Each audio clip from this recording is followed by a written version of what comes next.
Hi guys, this is Mike of Hashtag TV. Andito tayo ngayon sa Hashtag Coffee to introduce to you new products, new food, bagong menu that we can offer sa ating dalawang branches ng Hashtag Coffee. Sa Hashtag Coffee Outlets Lipa and Hashtag Coffee Plumeria. So, without further ado, ito ang ating kakwentuhan ngayon, si Chef Mara Sako. Hi guys! Okay, Chef, ano bang gagawin natin today? Eto sir, maghahalo tayo. Talk show. Talk show, okay. So on our talk show, i-introduce natin yung mga bago nating products. I'm sure na-enjoy ng mga customers natin yung drinks natin, yung mga food and beverages na i-offer natin 2 years ago. So ngayon, magti 3 years na si Hashtag. Meron ng mga favorite ang mga customers natin like egg drop sandwich, yung ating mga pasta. Our bestseller is really pasta because we have a wide range of pasta. And this time, we are offering more than yung meron tayong 5 to 6 pasta servings before. Right now, we have 10. 10 na yung magiging pasta natin. Alright, so etong isang to, Chef, Eto muna. how do we call these burgers? Ang maliliit siyang burgers, mini burgers. This is a Wagyu Sliders Beef Burger with truffle fries on the side and konting salad. Ito kasi sir, premium yung Wagyu Beef Burger na ginagamit natin dito. Tapos, ang gamit natin na bread is brioche. Brioche bread. Para Okay. naman quality din yung bread na isi-serve natin sa kanila. Okay, that's good. So, I think kids will really love this kasi para siyang And the dipping sauce is blue cheese. blue Dressing, cheese yung yes. ating dipping sauce. Oo. So, ito yon. Alright. And then we have yung french fries that we offer is This is Truffle. a truffle fries, homemade. okay. So, tayong Tayong Hashtag gumagawa. mismo ang gumagawa niyan. It's not bought. So, it's locally grown potatoes. And then we are the ones who produce it. Freshly Fresh homemade. siya and Philippine made. All right. So yun. Thank you for the introduction of this Wagyu Sliders Beef Burger. Wagyu Sliders Babak. beef burger. Okay. So it's made of Wagyu beef. So Premium Wagyu it's beef. something that's unique. I would say hashtag lang meron yan dito sa Batangas. Okay, thank you. Next tayo.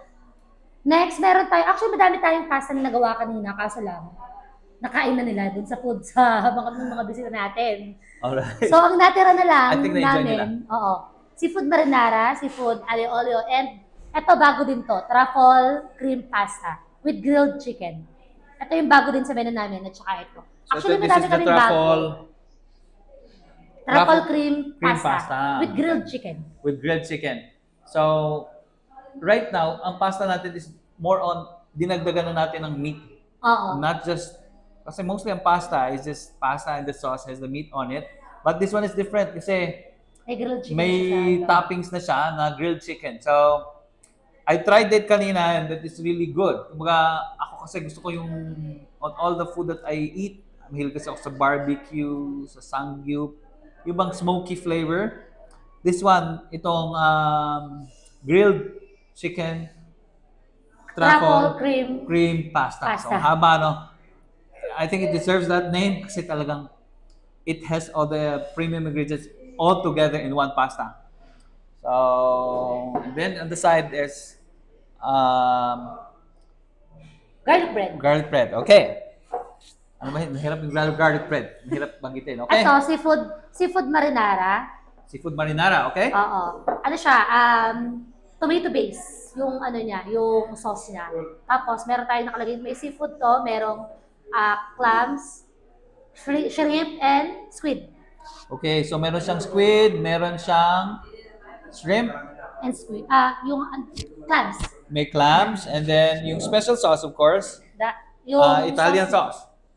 And then, siyempre, may herbs, and then may cheese, and then the May mga pasta secret, ano yan? the pasta that we use is not an ordinary pasta. It's okay? So, yun yung seafood marinara. Okay. Ito, This is marinara and then it's red sauce. red sauce. Okay. Tomato base. Tomato based siya. So this one naman, This one is seafood aglio olio.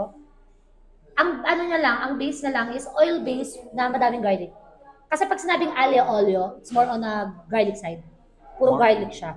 it's more garlic and Oo. oil. The olive oil that, so we use olive oil on our pasta.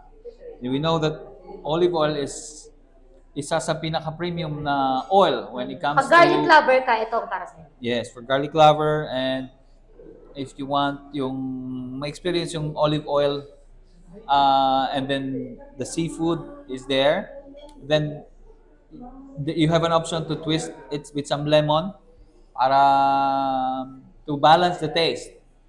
And then black olives, and then we have also the Clams, seafood, ano ba to? Shrimp, and squid. okay. Meron din tayong Garlic bread. garlic bread. Again, that's very very special garlic bread. Okay. Oh, next, So natin. also we have this. Ito naman is made by our pastry chef. We have flavor, chocolate flavor and caramel flavor na Muffins. muffins. So you should try this also. Kasi pagkatapos nating kumain, after the beef, Dessert. after the protein, we have the dessert. You can also enjoy our drinks. Chef, alin naman gusto mo dyan sa dalawa? Hindi kasi ako mahilig sa matcha, sir. Kaya ito sa akin. Ay, that's dark choco. So, Oo. ako naman, I have favorites with hashtag coffee, but itong strawberry and matcha flavor is something unique, something that you can try. Yung matcha namin is, I would say, we can really be proud of. Then yung strawberry flavors natin, the different from the market. It came from Taiwan. Yung aming matcha, yung aming strawberry. And then the dark choco. Dark chocolate. Dark Dark chocolate. chocolate, okay. Ako ang favorite ko sa drinks yung roasted almond. Roasted almond, bakit yun ang favorite mo? Hindi kasi siya matamis. Hindi siya matamis. Oh, Tapos, yes. masarap yung lasa niya. Para sa akin. So yung tapos na, Yung almond flavor. yung almond flavor, nandun talaga. Nutty flavor ng ano. Okay. So ayun guys, we will introduce, so watch out or please like and subscribe our channel, hashtag coffee. You can email us at hashtag coffeeph@gmail.com for any concerns, for franchising. You can also be you can become an endorser. You can also be a regular customers. We have working stations, co-working space offered by hashtag coffee. One of our trademark is we have fast and reliable fiber internet on our restaurants or our big branches. And ano pa ba? Yun nga, comfortable seating. You have power outlets that you can charge and utilize your phone. So hashtag coffee is for productivity. So this is again Mike of hashtag TV. See you again next time. Hashtag coffee. Bye! Bye. See you guys.